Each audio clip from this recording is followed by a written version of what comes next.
Greetings, comic friends. It is Wednesday, so we're doing TGIW. Thank God it is Wednesday. New comic book day. I am going to be upfront and honest with you this week. I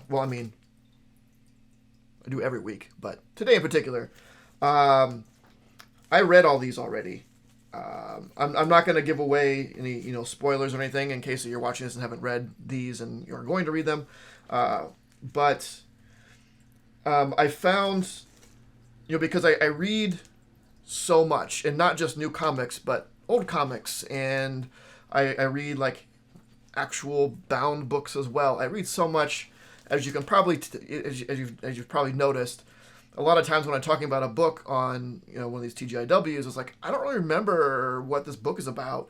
So I find that if I read, and I can't do this every time necessarily, but if I read the books before I record this, I have a better idea of what each book is as I talk about it. So that's what I did, and I think,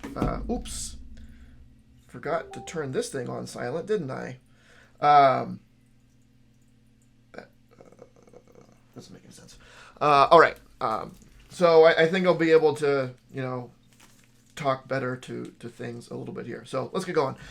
So first, House of Slaughter, number 10. This is Scarlet Part 5, which I think is the last part of the Scarlet. I think there are 5-issue arcs. It was fine. You know what? It was good. It was good. I think I liked this arc more than I liked the previous one, and I did like previous arc. The problem with this book is that it's too closely tied to something is killing the children. I mean, obviously, and that's not a bad thing for the book. It is what it is. And I don't care enough about something is killing the children to warrant or justify a second ongoing book in the series. So with this arc wrapped up, I think I'm going to drop House of Slaughter. Not that it's a bad book. It has been good, but I need to make cuts where I need to make cuts, and it's just I can't justify it. I can't justify it. It's an easy one to cut. Again, I've enjoyed it. I don't know how I could. It's hard to say, like, I enjoy it, but I'm cutting it. The time I take to read that book, I could read something I enjoy more in a universe or context I care more about. So that's, I guess, the best I can put it. But I think I'm going to drop that. The next book, I forgot this was a thing because it'd been so long since the last one came out. The Variants, number 4. All the Jessica Joneses. There was so we have 5 now. So in the previous issue, I think it was a male version of Jessica Jones showed up to Luke Cage and says, "Hey, don't trust these people. They're trying to stop like this theoretical bomb that was put into our Jessica's head by Purple Man, Kilgrave." But yeah, it's been good. It's Gail Simone, yes. I've enjoyed it, and I continue to enjoy it in that issue there. The Armageddon game, number 2, yes. So the Armageddon game, it's good. It's just a little hard to follow between this and the ongoing series, because our main characters, and not just the heroes, but the villains, are so spread out across everything, across geography, across intentions, or goals, or whatever, that it's hard to keep everything straight.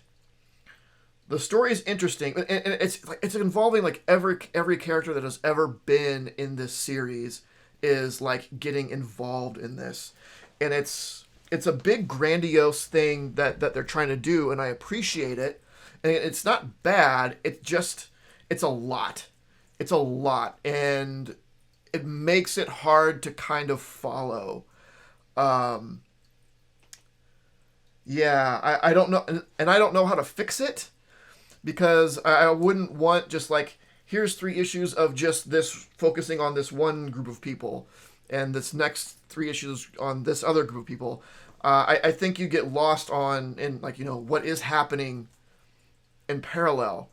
Um, and again, I'm not saying I know a way to do it better. I don't. But I can say as a reader, it is difficult to follow everything that's going on. I do enjoy it. I can get enough of the story. It's just I can't remember, like, okay, who's here? Who stayed on Earth? Who is in Mutant Town? Who's in New York? Who are these new turtles they're introducing? So there's a whole new group of characters. Who's in Dimension X? And even in the group of Dimension X people are like, we're going to split into other groups. It's like, oh my God, I just can't keep it straight. But anyway, that's good. Moon Knight Annual #1. This book was awesome. It was really, really good. It is McKay who's been writing the main series. And McKay's been doing a great job with Moon Knight. This is a standalone story. So if you're not reading the ongoing, it's a great Moon Knight Werewolf by Night story, and I highly suggest it. As a standalone story, it's really good. There are some aspects of the ongoing that are in here. There'll be probably a couple characters that were introduced in the ongoing, but they're not. One of them isn't too important to the story, and the other you can pick up pretty easily, like with context clues. But definitely fans of older Moon Knight, I think, will appreciate this. Not just because of Werewolf by Night, but because of somebody else that shows up in here. So highly, highly suggest this for both those reading the ongoing Moon Knight series and those that are not. Let's see. We Only Find Them When They're Dead, #14. So this is the second to last issue. I wasn't aware that it was ending. I'm kind of glad that it is. One, it's another book off of the list, right? But also it's another one of those where I read each issue and I enjoy it, but I'm kind of lost. And it's another one of those books that sort of switched focus. It started off as this sort of space mystery about these huge floating bodies in space and what they are and mining them for resources and kind of being this weird sci-fi thing, then turning into just like a sci-fi mystery sort of thing. Like, what are these things? Where are they coming from? What makes their byproduct, their flesh, so important, so powerful? It changed to that into like the story of a religious cult, and then towards the end, now it's just all politics. And none of it is bad. It's trying to be, it's one big story that's trying to be so many things and not at the same time. So it's like, I picked this book up because I read the first issue and like, oh yeah, this cool sci-fi story sounds cool. I'm not into made up religion stories. I'm not as much into made up politics stories. I like religion stories that are based on actual religions. I think those can be very interesting, but this made up religions, like, nah. So it kind of felt like it was 3 different stories with 3 different focuses. What I'm going to do, and I know I say this a lot with books, but I think I'm going to do it with this, is when the last issue comes out, I'm going to read through all of it again. Because I think something is definitely is lost in this by reading it month to month, especially since there's so much divergence between the 3 main arcs and their style of telling. But it's Al Ewing. I love Al Ewing, so I trust he knows what he's doing. And I before I give my full judgment on it, I think I want to experience it as a whole, as it would probably be best experienced. So, Amazing Spider-Man number 12, Hobgoblin. Someone is running around or riding around where with the Hobgoblin gear. Who is it? They're like, is it Norman back to old Goblin tricks? And Norman is like this, I swear I'm good. I'm trying to do better. I don't want to turn into the Goblin again. It's not me. Kingsley is around. So is it Kingsley? He was brought into the story in the previous issue. And Ned Leeds is around, who has a history of Hobgoblin related things. So it's like, who is this Hobgoblin? But it's been an interesting story. Batman Beyond the White Knight number 6. This is fantastic. It's feeling like, because at this point Bruce is getting much older. Joker Jack Napier is dead, mostly. Bruce and Harley are kind of a thing. So it definitely feels like things in the universe are in this universe are kind of settling. So it makes me think that maybe this is the last, or getting close to be the last arc of the White Knight stuff. I could keep reading this. Like if this team was to go back and write old White Knight stories that take place, all throughout that universe, great. They are awesome. I love their take on the Gotham universe. It's fantastic. But as they linearly progress through, or chronologically progress through these books, these arcs, it's definitely, I feel it's getting towards the things are going to have to start winding down here pretty soon. Now, and this is probably an unpopular opinion, but my favorite book this week, man, was Star Trek number 1. Now, it's not a surprise that I love Star Trek, and I get a lot of Star Trek books. This Star Trek book in particular, the series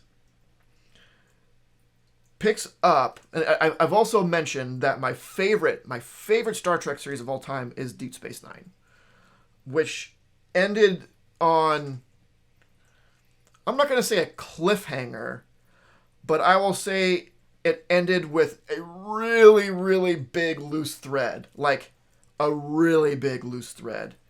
And this picks up where that lost thread. And it's awesome. It's so good.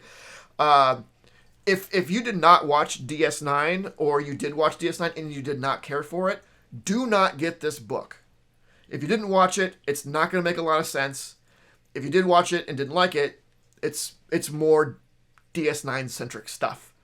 But if you are in the minority, because this book was written for me, then pick this up.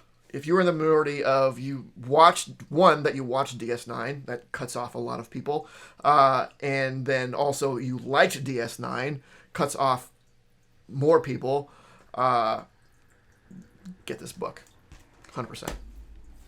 It's just this one issue. It was like, I was getting tingles all over. Like, oh, this is so good. So good.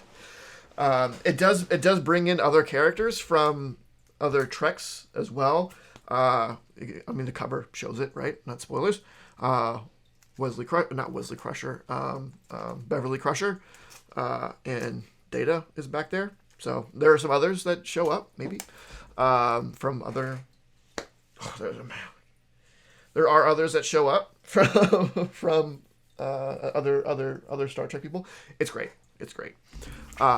So anyway, that's it. A super solid week. I'm really happy with this week. Again, having read everything, it did not take me long to get right through it all because it was all so good. Also, it's a good number at 1, 2, 3, 4, 5, 6, 7, 8 books total. It's pretty good. It's below the high mark. So overall, successful week. So that is it. Let me know your thoughts. Like, comment, subscribe, and of course, don't forget to make yours Titan. This video was brought to you by Titan Comic Pressing. Follow us on Facebook and Instagram at Titan Comic Pressing LLC.